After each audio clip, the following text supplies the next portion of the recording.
बिस्मिल्लाहिर्रहमानिर्रहीम। अस्सलाम वालेकुम। आज के लेक्चर में हम डिस्कस करने जा रहे हैं इलेक्ट्रॉन एफिनिटी को। तो एफिनिटी क्या है? एफिनिटी कहते हैं अट्रैक्शन को। तो इलेक्ट्रॉन एफिनिटी का मतलब ये है कि किसी भी एटम में जो इलेक्ट्रॉन की जो अट्रैक्शन होगी उसको हम इलेक्ट्रॉन एफिनिटी कहेंगे। इलेक्ट्रॉन को एक्सेप्ट करने की, आउटर मोस्ट शेल में ऐड करने की जो एफिनिटी होगी, जो अट्रैक्शन कहलाएगी किसी भी एटम की, उसको हम इलेक्ट्रॉन एफिनिटी कहेंगे।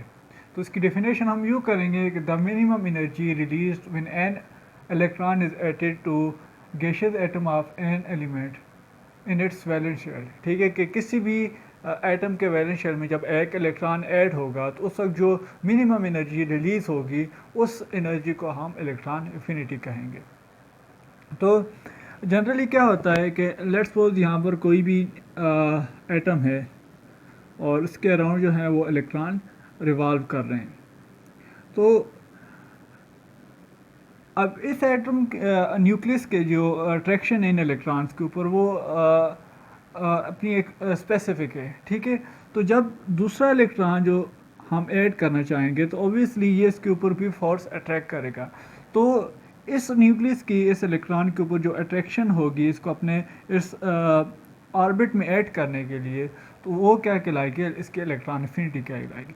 तो जब ये इलेक्ट्रॉन इधर ऐड होगा तो इसके पास जो एक्स्ट्रा एनर्जी होगी वो रिलीज़ हो जाएगी।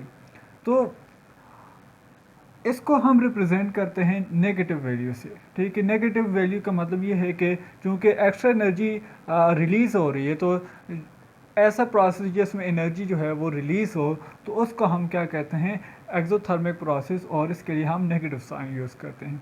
और इसी तरह से इसको एक्सप्रेस किया जाता है किलो जॉल पर मोल में। ठीक है, चूँकि एनर्जी है तो एनर्जी जो है वो किलो जॉल में मेजर की जाती है, और किलो जॉल पर मोल के एक मोल अगर इलेक्ट्रॉन किसी एक मोल सब्सटेंस में ऐड होंगे तो उसके लिए उस प्रोसेस में कितनी एनर्जी रिलीज़ होगी, उस एनर्जी को हम इलेक्ट्रॉन एफिनिटी कहेंगे। तो इलेक्ट्रॉन एफिनिटी जो है, लेट्स सपोज यहाँ पर इलेक्ट्रॉन जो है वो हम ऐड करते हैं ऑक्सीजन में, तो ये ऑक्सीजन -1 हो जाएगा। तो अब यहाँ पर चूँकि एन आयन बन गया तो हम दूसरे लफ्ज़ों में ये कह सकते हैं कि वो मिनिमम एनर्जी जो रिलीज़ होती है किसी भी एटम का एन आयन बनाने के लिए, तो उसको हम क्या कहते हैं? इलेक्ट्रॉन एफिनिटी कहते हैं। तो इसमें क्या बन रहा है? एन आयन बन रहा है। अब यहाँ पर जिस तरह से हमने पढ़ा था आयनाइजेशन एनर्जी में, फर्स्ट और सेकंड आयनाइजेशन एनर्जी का पढ़ा था कि पहले आप एक इलेक्ट्रॉन को रिमूव करें फिर दूसरे इलेक्ट्रॉन को रिमूव करें। इसी तरह से एडिशन इलेक्ट्रॉन एफिनिटी जो है वो फर्स्ट भी हो सकती है एंड सेकंड भी हो सकती है। लेकिन यहाँ पर जो फर्स्ट इलेक्ट्रॉन एफिनिटी है वो एक्सोथर्मिक प्रोसेस है, उसमें से एनर्जी रिलीज़ होगी। लेकिन जो ही आप दूसरा इलेक्ट्रॉन इसमें ऐड करना चाहेंगे तो उसमें क्या होगा? आपने एनर्जी उसको देना पड़ेगी, वो एंडोथर्मिक प्रोसेस होगा। दूसरे लफ्ज़ों में ये होगा कि एक इलेक्ट्रॉन तो वो न्यूक्लियस जो है वो खुद इसको अपने अंदर ऐड कर लेगा, लेकिन दूसरा इलेक्ट्रॉन ऐड करने के लिए आपको फोर्स लगाना पड़ेगी, आपको एनर्जी देना पड़ेगी। तो ये रीज़न क्या है कि क्यों आपको ज़्यादा एनर्जी देना पड़ती है दोबारा? उसकी रीज़न ये है कि जब एक इलेक्ट्रॉन ऐड हो जाता है तो वो रिपल्शन काज करता है, तो दूसरा इलेक्ट्रॉन को उस रिपल्शन की वजह से ऐड करना काफ़ी मुश्किल हो जाता है। तो उस वजह से जो दूसरी इलेक्ट्रॉन एफिनिटी होगी वो हमारे पास एंडोथर्मिक आएगी। तो हम इसके लिए लेट्स सपोज ऑक्सीजन के लिए -1 किलो जॉल पर मोल है। ठीक है, अगर आपके पास एक मोल ऑक्सीजन हो तो उसमें अगर आप एक मोल इलेक्ट्रॉन ऐड करेंगे तो उसमें इतनी एनर्जी जो है वो रिलीज़ होगी। लेकिन जब आप इसी एन आयन को दोबारा जो है इसमें दूसरा इलेक्ट्रॉन ऐड करना चाहेंगे तो ये जो होगा आपके पास प्लस में आ जाएगी, तो आपको बहुत ज़्यादा एनर्जी जो है वो यूज़ करना पड़ेगी दूसरे इलेक्ट्रॉन को ऐड करने के लिए। तो ये थी हमारे पास इलेक्ट्रॉन एफिनिटी। अब इलेक्ट्रॉन एफिनिटी किन किन फैक्टर्स के ऊपर डिपेंड करती है? Electron affinity like ionisation energy depend करती है एटॉमिक साइज़ के ऊपर। ठीक है, एटॉमिक साइज़ के ऊपर डिपेंड करती है। इसी तरह से ये डिपेंड करती है शील्डिंग इफेक्ट के ऊपर, और शील्डिंग इफेक्ट के बाद आता है न्यूक्लियर चार्ज।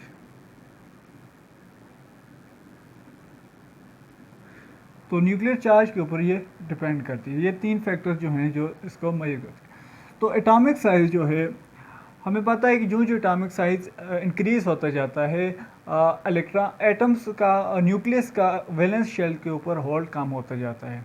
तो दूसरे लफ्ज़ों में ये होगा कि न्यूक्लियस की अट्रैक्शन कम होती जाती है वैलेंस शेल पर।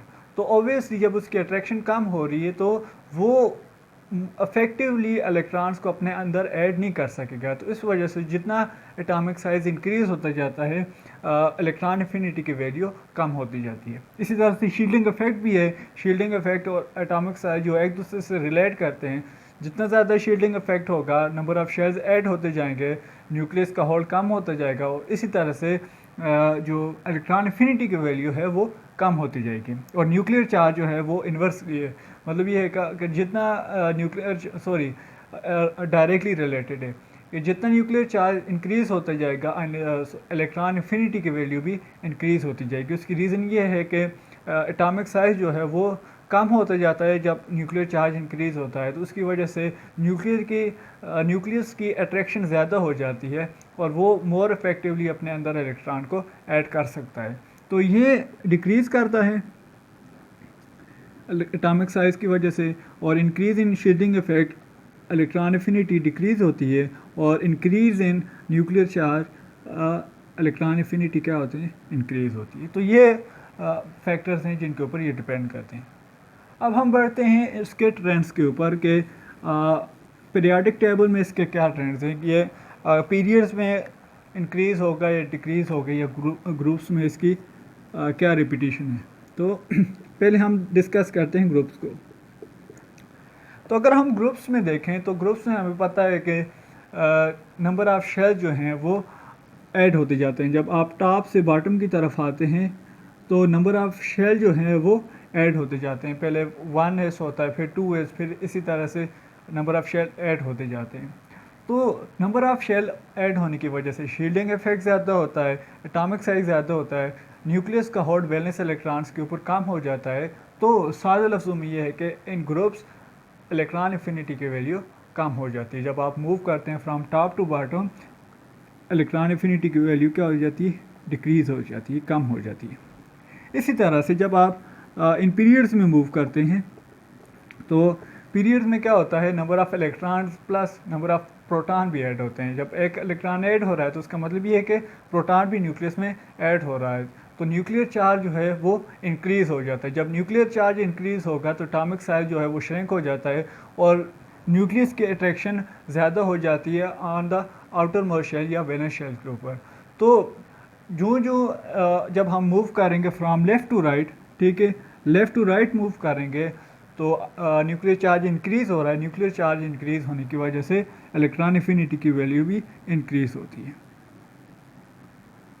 तो ट्रेंड्स में क्या है कि जब आप ग्रोथ में मूव करेंगे फ्रॉम टॉप टू बॉटम तो इलेक्ट्रॉन एफिनिटी की वैल्यू कम होगी, और जब आप पीरियड्स में मूव करेंगे फ्रॉम लेफ़्ट टू राइट तो इलेक्ट्रॉन एफिनिटी की वैल्यू ज़्यादा हो जाएगी।